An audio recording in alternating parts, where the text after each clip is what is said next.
Hey there, guys. We've got news for Global on November 4th. It is the Chrono Cross collaboration. And this week, joining me to discuss the news is Tidis. So you can say hello. Hello, everyone. I'm glad you can join. So you said normally you're not available and you wanted to do news for a while, but today you happen to be free. So are you glad that it happened to be Chrono Cross for this week? I mean, I would have loved it if it was Chrono Trigger, but I've only just started playing Chrono Cross for the first time. Oh, really? I actually played it, a long time ago, and then recently it had a what's the proper way to call it? Like a remaster. It's not Remastered, like a yeah. remake. It's a remaster for Steam, and a friend of mine gifted it to me, and I played through it again. And it was fun. It's a good game. Yeah, that's the version I'm playing. It's the first official European release, so dive right into that. Nice, nice.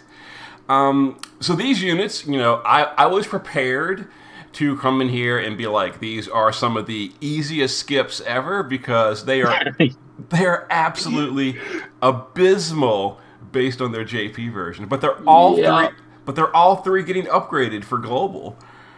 yeah, I saw that. I was like, oh, there goes my easy skip. Well, So, just at a brief prediction, do you think they're going to be upgraded to the point where they matter, or is it going to be just not enough, or are they going to be like super overpowered like Angela was for a long time? What are your thoughts? oh, it's so hard to predict. Like where their damage is, and I saw your damage spreadsheet. They would need damage wise, they'd need a massive boost. So it could be the amps and such, their fields that they might have improved. I'm not sure. Mm-hmm. The, in the news, we're going to talk about it in a second. They actually do show the specific upgrades, but Oh, okay. okay, so let's go ahead and just get into it then. So also for more reasons to tempt us, we've got a special vision card this month. We're going to go over that in detail, and you know what? We can go over it right now, actually.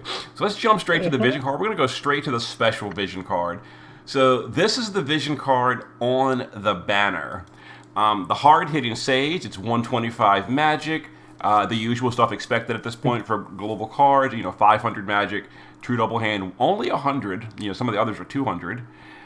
It gives a cooldown, and based on the wording, this is like the ramping cooldowns, or the ramping amplifies, like, Leftia, the new Yuna, Sakura, Tidis, Sylvie, etc. So do you think this one's going to be 100 like those? It'll be higher, lower? What are your thoughts, Oh, I Titus? mean, I think considering where we are with units like Sylvie, I feel like it has to be, doesn't it? But oh man, my near stash is really gonna take a walloping if it's good. Oh yeah, it definitely should be. Now here's the little bit of a confusion though. It's a mage only card, and this is for light element.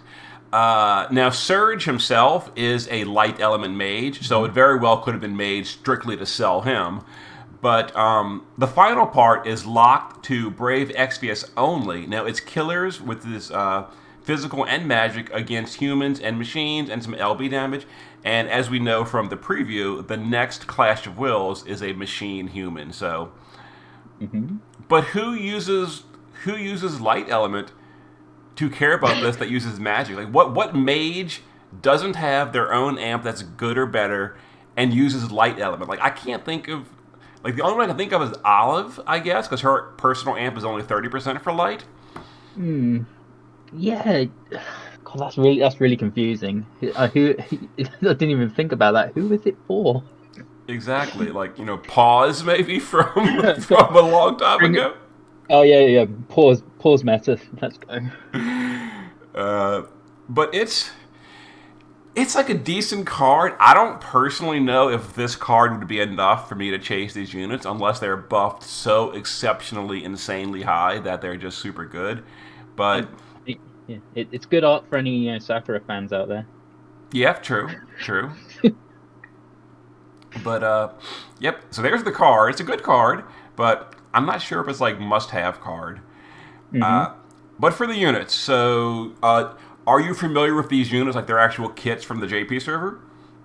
I did looked them over and got really confused reading the like area effects and whatnot, but they all look very kind of samey, I guess. They're just like different elements, and I think Kid had some like provoke evasion stuff as well. Yeah. Yeah, I think that was, and it's going to be interesting to see what the upgrades are, because I was like looking at them on JP and thinking, well, this isn't going to be very good. So Surge and Lynx are literally identical. Their kit is copy-paste, word for word, the exact same way Arden and Noctis were a long time ago. The only difference is the element. Surge is light, and Lynx is dark. So here is the upgrades. So they are adding Spear in Peril to his SLB, and they're adding an Amplify. So on the JP server, these units had no Amplify, or Surge had no Amplify at all, and that was a big reason that his damage was absolutely terrible. And I mean, how much better is this damage going to be? I mean, it could was that just his own amp? yes, The ability. yes, it's let's see. So boost light damage for LB, a light Amplify for caster only. So will that be enough to make him good? if his Amplify is even up to 100%, it is still not. That is still not enough to bring him to the point of being irrelevant. If it goes to like the new JP standard of 150, which should also be coming to global like in a week or so, based on the JP schedule, we're going to start getting 150 amps on all new units going forward. I wouldn't be surprised if it goes as high as 150, and based on like just a real quick updated calculation, even if it's 150, it is still not enough. That means he would do basically the same damage as Elazul. And Elazul deals decent damage, but do you feel like Elazul is going to be meta relevant at all going forward? No.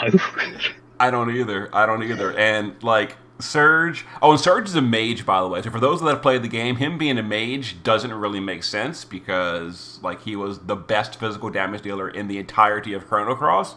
But he's a mage. Okay. Yeah. So Amplify from 0 to 150 is still not enough. If it goes beyond 150, maybe he gets a 200% Amplify. At that point, he'd be at the top of the meta, and maybe worth a chase. The meta for how long exactly? I mean, that's even true. So he'd be like meta right now, but in like 2 weeks, that still wouldn't be enough anymore. It's crazy. Yeah, that's kind of the thing with DPS power creep. Like if you don't start at a baseline of just way past the current level, like you just get crept so quickly.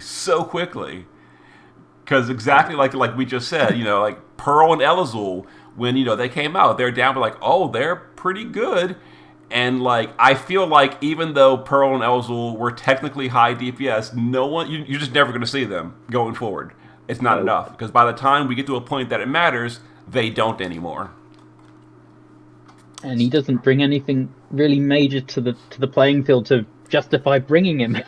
That's the thing too. Yeah, Surge and Lynx, both of them, they do basically nothing. They do a 30% Amplify field, which could have been upgraded. And if that is upgraded to maybe 50%, like the new dagger, then we can talk. Okay, but I don't see any upgrade on the field in the news. Maybe it's in unlisted upgrade, or maybe they're just keeping it the same. But 30% Amplify field is just not good. That's too low at this point. We're used to 50s. So oh dear, it's gonna be rough for people to there's a lot of fans for Chrono Cross. It's like they're gonna skip it. Yeah, same as a bit painful. Same as me. I loved Chrono Cross. I think it was a great game, and I just got done replaying the whole thing with the 100% ending and all that, like within the last year, and it was fun. And I'm a fan, but these units they need so much. They need so much more, because literally he doesn't do anything except a weak field and his finishing LB. That is it. He's a element locked mage that just does in JP horrible damage. On global, I will recalculate him after seeing his exact upgrades, but it needs to be You need to buff this guy so dramatically to be worth it. And maybe they did. Maybe they did. We'll see. And everything we said about him, the exact same thing applies to Lynx. He is identical, word for word, except he is dark, whereas the other guy is light. That is the only thing. His upgrades are even the same. He gets a Spear and Peril on the SLB, and then he gets his own personal amplify for darkness. So, yep. So we can pop real quick over to the STMR. So here is his STMR Spear. It's for the good stuff. All this part down here is only for Surge. So that's almost like a unit-specific passive. And then the other one is HP every turn. So, whatever. Is the Spear worth chasing? It's basically just like Yish's STMR. I mean, that's a word salad right there, and arguably no. Yeah, this part as well. I just know this part is also universal. So 50 LB damage and 50 double hand. So that's actually better than Yish's STMR. So I mean, I wouldn't complain. Complain if I managed to get a Lynx, but it's not something I'll chase. I don't think. And then the TMR is a decent demon killer headband, I guess. It's low attack and magic, but it does have killers on it, which is fine. Then again, for demon killer, we do have the permanent trial mask that's better than this. So, yeah. But other options, whatever. But not like demon killer was tough to get anyway. Definitely one of the easier killers. And then Lynx, his gear.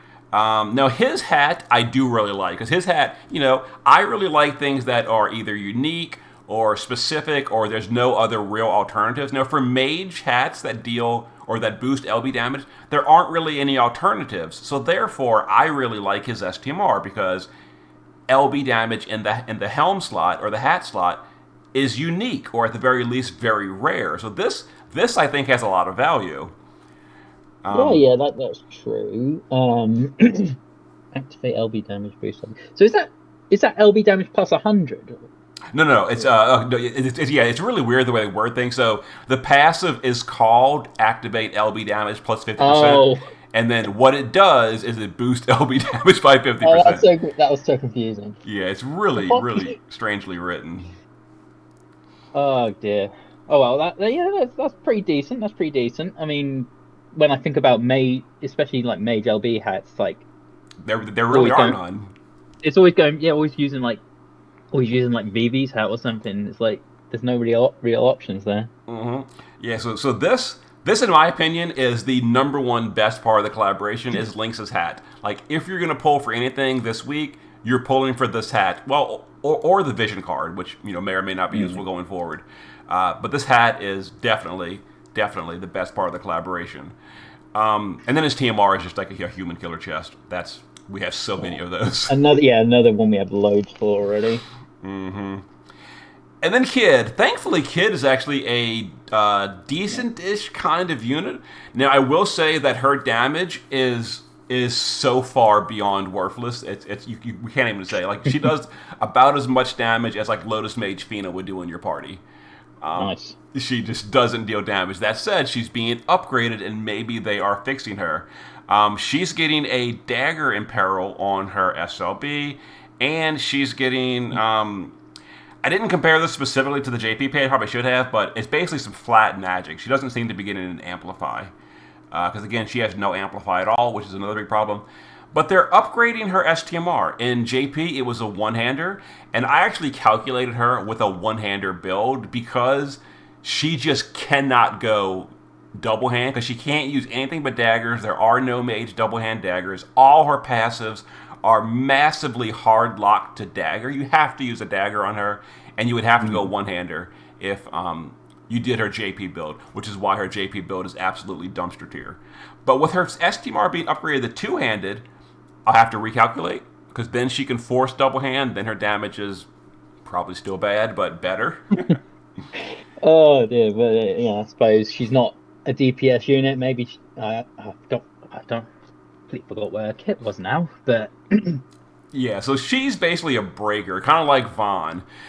So Vaughn's a great comparison because she is very similar to like a mage version of Vaughn. She's got a 160 fire amplify. On JP, she breaks spirit by I think 89%. Global may upgrade that to be a 90 breaker. If they did, 90 spirit break, 160 imperil, and they upgrade her damage to be sort of relevant, she could all of a sudden turn in from one of the worst characters ever to a good character. It's very possible. Yeah. Oh yeah, I'm seeing her LB now. Yeah, 89 and 160 fire imperil. Yeah. Mm-hmm. All right. Yeah. If they bring it to 90%, I would actually sort of kind of want her because 90 breaker. With the 160, well, then again, we do have Olive, and Olive deals a ton of damage while 90. I totally forgot about Olive. Oh, I'd probably don't. Never forget about Olive. Yeah, I probably wouldn't want to because Olive deals like meta relevant damage. Would she? She could. She could if they buff her enough. That's a big buff. Yeah. So we'll have to see, I guess. But in my opinion, she is the best of the three units, even though her damage is absolutely worthless, or based on JP. She does bring, decent breaks, the highest fire, or tied for the highest fire imperil in the game. I don't even remember. Does she, yes, you said you have her kit open. Does she have fields too? I kind of forgot. Let's have a look here. I think she had something like that. To enable area. Yeah, she's got a field. Okay. So yeah, so she could be slot efficient with a field as well. So yeah, it looks like she does the fire version of Surgeon Lynx's fields. Okay. Yeah, so potentially a 90 breaker, we'll have to see. But if she becomes a 90 breaker with a 160 imperil, a weapon imperil, and field, she could be a valuable slot on parties, and that would be a good unit. That would be a great upgrade. If they don't boost her break to 90%, she's still a skip on global because we've got Olive, we've got Louise, we've got options for 90 breakers. So she has to be 90 to matter, in my opinion. Well, maybe your dreams will come true. Mm-hmm. And then her STMR is kind of whatever. It's like a low stat 20% evasion chest with 10% passive provoke. Like, what? Whatever. That's your I'm sorry, that's your TMR, not her STMR. And then Okay. Yeah, and then the STMR we talked about. It's a 210. Now it's a double hand dagger. No one else really cares about a mage dagger, a double hand. Oh. Well, okay. Well, Yigni, but I mean, does Yigni matter? That's the better question. Oh, when was the last time I used Yigni? Yeah, true. So this is not going to do anything. Okay, so yeah, that's nice. And as far as the vision cards for the other three, they actually all have their own vision card. This game does have some good soundtracks, so it'd be kind of neat to get for that reason. But yeah, the vision cards are all, we're not going to spend too much time on. They're all just pretty whatever. So Surge's is not worth using. Lynx's is not worth using. Well, I mean, it has no flat stats, so it's not worth using. Yeah. And then Kids, all the same thing. LB damage for breaker only. So whatever. It's. Oh dear. Well, at least it makes it easy talking about them. You don't talk about them. Exactly. Although I will say, unlike the other ones, like Lulu's, not Lulu's. Who was that breaker that had like a 70 attack power card or something? Maybe it was Vaughn. His card had I think 7 base stats. Hers is 100. Still too low. Still no flat stats, but it's better than 70, I guess. Yeah. And then the event. Let's go. The event's a Mog King. Not much to say. I will say this: a new source of instant KO is good for newer players. For veterans, you'd much rather use Blizzard Orb or Vermilion Flag. But for like newer players that don't have a bunch of STMRs, it's fine. It's good. And the earring Nullify Stop. Okay, it's decent. Oh, there we go. Three Mog Kings in a row. Oh, that's true, huh? That's true. Oh. I'm glad you mentioned that, dude. I'm glad you mentioned it. So, based on the JP server, this is going to be literally the last Mog King of the format we're used to, where you farm currency and you exchange it at King Mog for stuff. This was the last time that existed on the JP server. Going forward, they completely overhauled the way Mog King and you can't even really call him Mog anymore because Mog, the King of Mog, is no longer involved in the format. It becomes a whole new like these. I personally call them farming events now. They turn into like a raid. So you do the in JP. This is not this one, but going forward, you like do the event, you get currency, and you summon on a raid box. You don't exchange it at King Mog. Are you telling me they retired the King Mog? He's still there, but he doesn't really. He's actually just for. I think the only time they use him now is for like Vision Worlds, because you still go to him to exchange Vision World currency. But King Mog is not really used so often in JP server. Now I may be forgetting like one time they used him again, but correct me in the comments if I'm wrong. But this one uses the old format. So we're gonna farm. We're gonna go to King Mog. He's gonna sell us the same stuff he always does, etc. So this too. Okay, so let me rant a little bit about the way they did this in JP. Okay, so I'll let you do this. You see all these abilities. These come from the event, and these are exclusive to Chrono Cross units. Now, for those of you that have played Chrono Cross, you recognize this as like all the elements of the game, and this is like the whole combat system of Chrono Cross. You go through the elements, you raise your grid, you use them. It's really cool. They're trying to replicate this in the Brave Exvius version, which is cool. You equip all these random stuff. They do not random, they do specific things. Each one does something. Like, for example, like one of these is Imperil, one of these gives like a field for an off element, one of these gives like a stat buff, stuff like that. And you can customize your units to give them special abilities, which is super awesome. On the other hand, these are going to clutter up your equipment menu so badly, and I have been on the edge of wanting to just vendor and sell all of these to clear them out of my inventory. You can't put materia in a vault.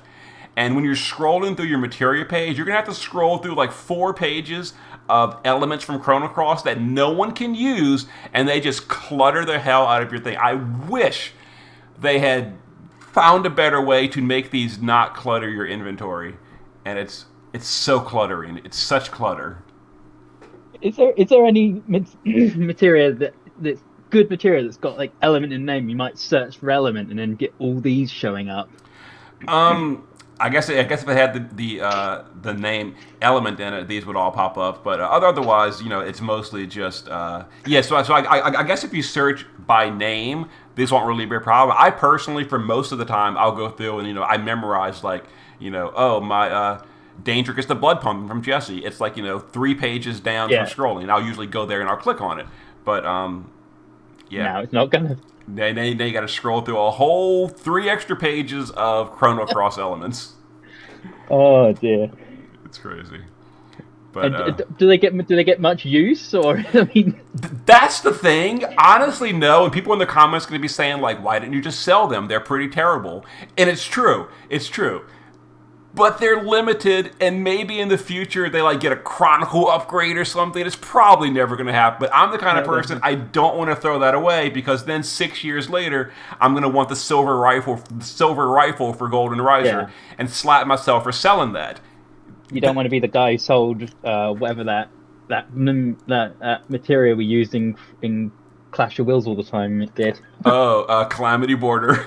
Yeah. Exactly. So I don't want to sell all this because, like, it could someday be useful, but that's just a minor nitpick. And, you can sell it if you want to. If not, you can also filter it technically, but I don't like using filters on the material page, but you can. There are, I don't know, that's probably like a unrelated rant, but it irritates me in the JP server every time I try to equip somebody.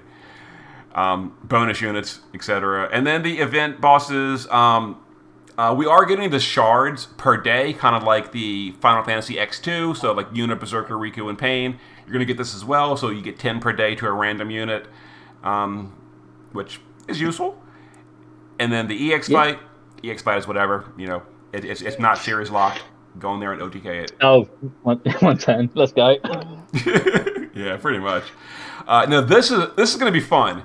So do you remember we had that special exploration for Final Fantasy X where we were in the dungeon and you had to go and activate the teleporter to get the treasure chest? Yeah, I remember that.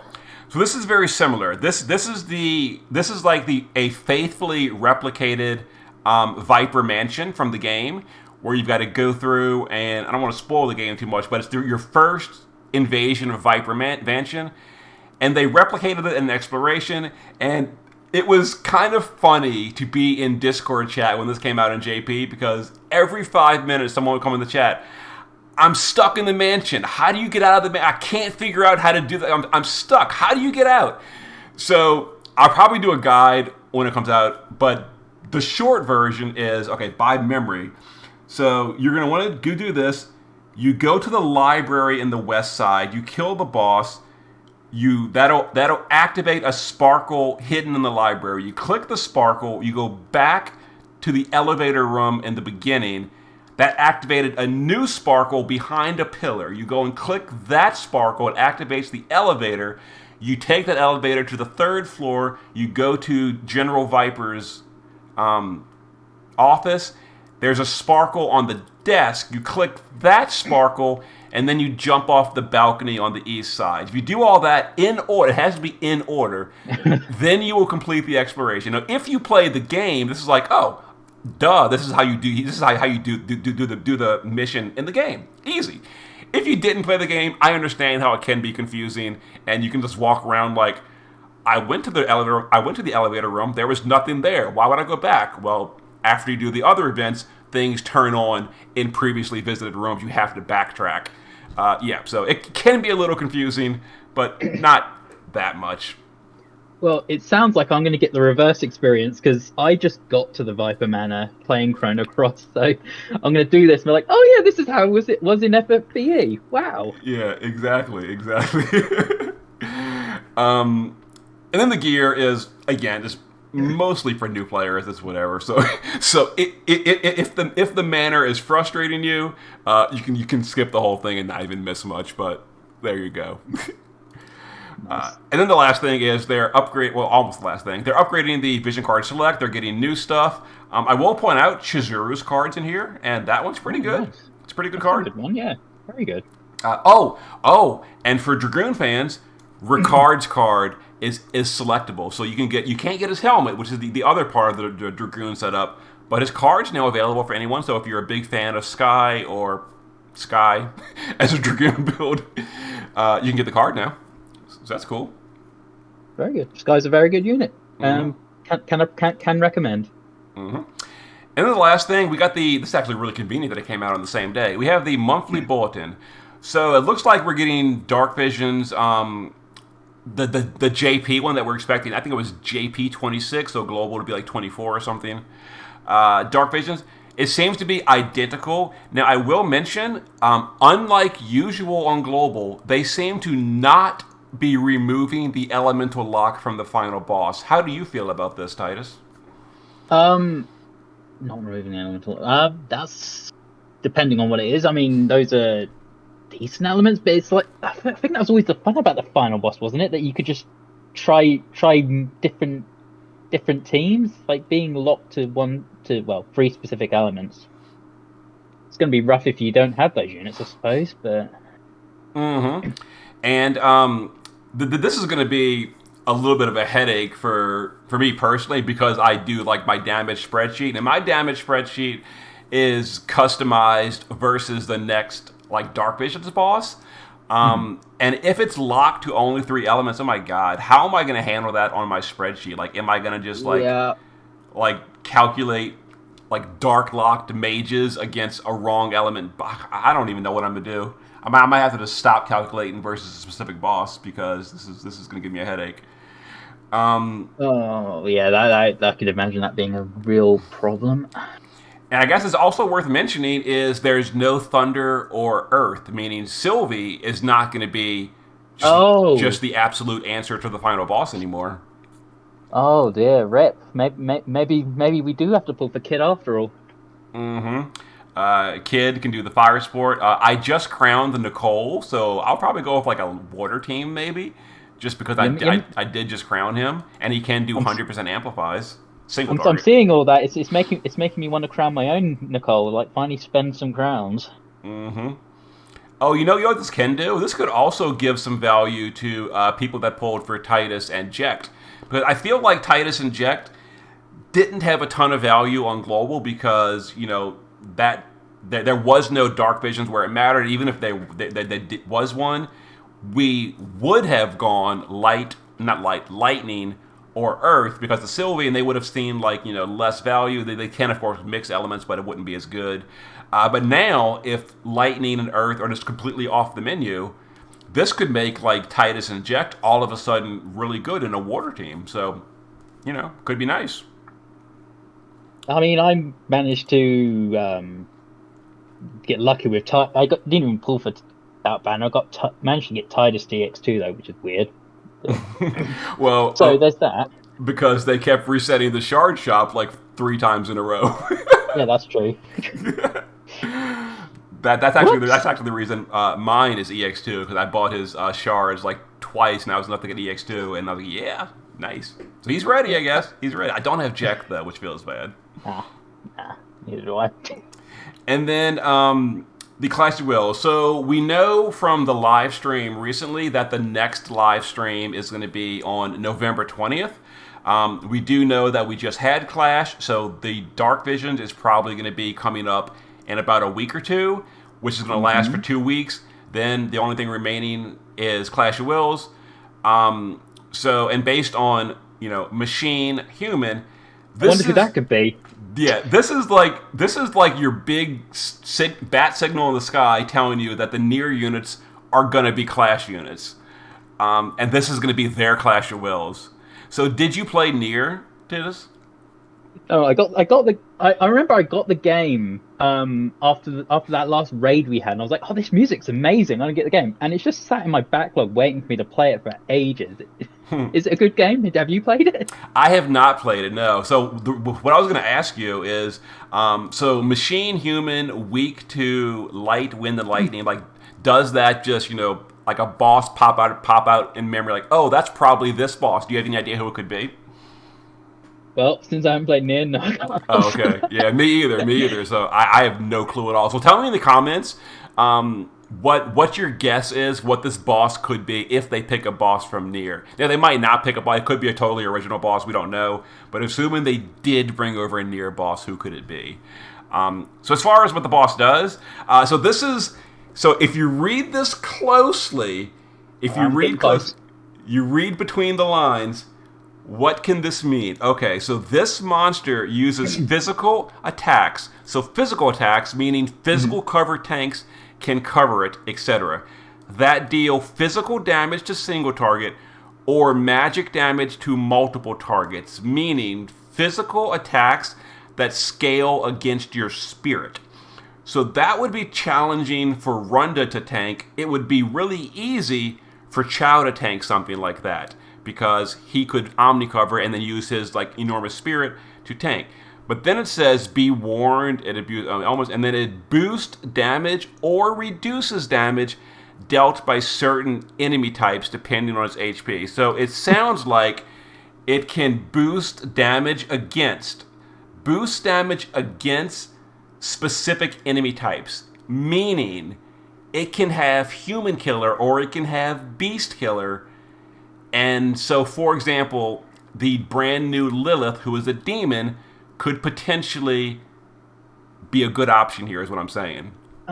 Being a Nier boss, could it possibly do machine killer, considering the main characters are machines? Absolutely, because right here, reduces damage dealt by certain enemy types, meaning it'll very likely have human mitigation but no machine mitigation, which is going to be an enormous please pull for the robot Nier units. Like, that's going to be... It's exactly like Tsukiko's Clash of Wills, that mitigated damage against everyone not named Tsukiko, or Yuna, I guess. So... Oh, dear. Got me know what they're doing. They are going to pretty much make this Clash of Wills a huge headache if you don't have the Nier units. And as far as your tank goes, because they are being very open in the news, this is going to deal extra damage versus some races of tank. So it could be... But the cool thing is, we've got a lot of options. For example, Runda is a robot, which may or may not be a problem. Chao is a beast. Bahimi is a beast. We've got Melia, Mealy's a magic tank, but she's a fairy. So we actually, and then of course you got human for mostly everybody else. So we have a bunch of options. It's cool. And then Lilith is a demon, like I said. So if it doesn't have any demon killer, she could be good. Oh my God! And reduces damage. So maybe it doesn't have. Maybe it only has human mitigation, and Lilith can be a good DPS because it doesn't have demon mitigation. Maybe. Yeah, I mean, human mitigation would kind of cripple our choices. That's for certain. Mm-hmm. So that'll be fun to see. And then of course the crest didn't change. That's pretty much the news. So not a ton of news, but we had a whole bunch to talk about. So anything else you want to say before we head out, Tidis? I mean, I look forward to approaching this event with more Chrono Cross knowledge in the future. I will be playing it a bit more. Okay, awesome. It's a good game. It's a really good game. I really liked it. But all right, so that's going to be it. So thanks for joining me. I guess we'll see you on Thursday. Thank you for having me. See you around, everyone. Later. Later.